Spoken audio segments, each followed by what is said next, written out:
Now let me show you some photos before we move on to the next story. And this is the state of Europe's Oder River. Its fish are dying en masse. Chances are someone poisoned them.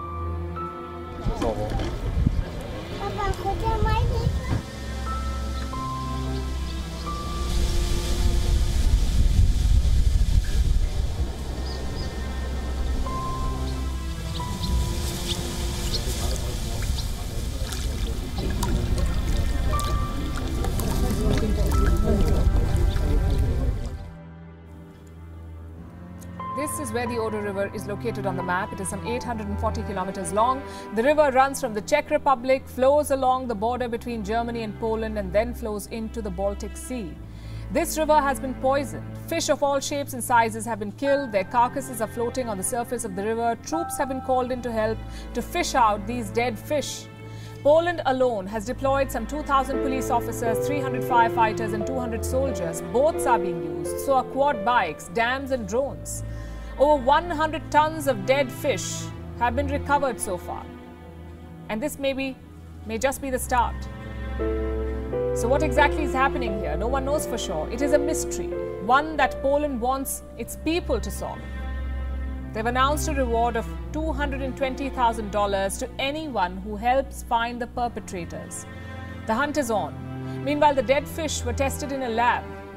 They had no trace of toxic substances, although they did show elevated levels of salt. What does that mean? Some hypotheses have been drawn up.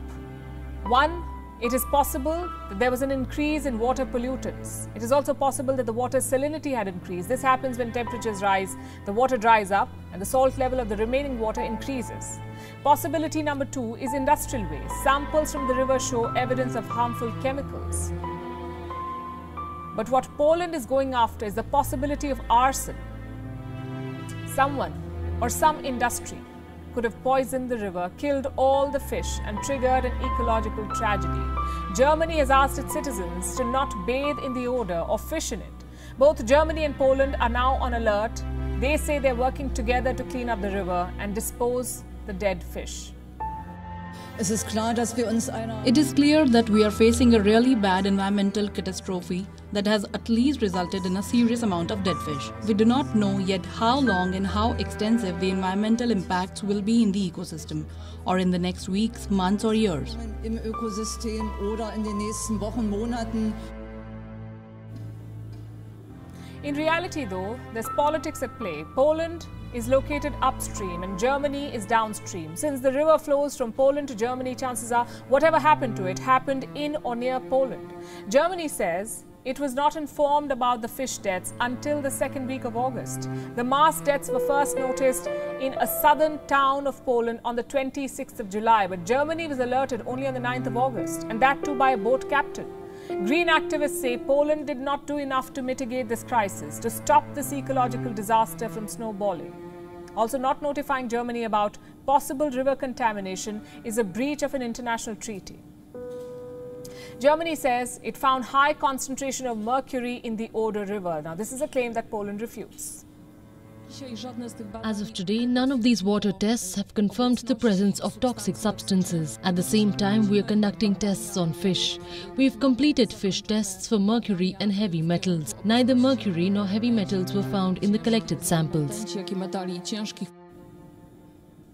Clearly, there's more conflict than cooperation. Back in Poland, the Oder tragedy has led to high-level sackings. The situation has become political and Poland is looking for a villain to shift all the blame to. We're interested in the prompt identification of the perpetrators, and as such, there is a reward of 1 million zlotys for the person who helps us identify them. You know what I'm thinking? How such sites are becoming so common. In February, for example, a huge bank of dead fish was spotted near France. Last year, we saw over 1 billion marine animals perish in Canada. Some were baked alive, some charred to death in their natural habitat. Tons of dead fish were also spotted on Spain's shores last year. Over 40 tons of dead fish were also fished out in Lebanon. In some cases, it was climate change. In some, it was polluted water. The villain of the Oder River is still at large, though.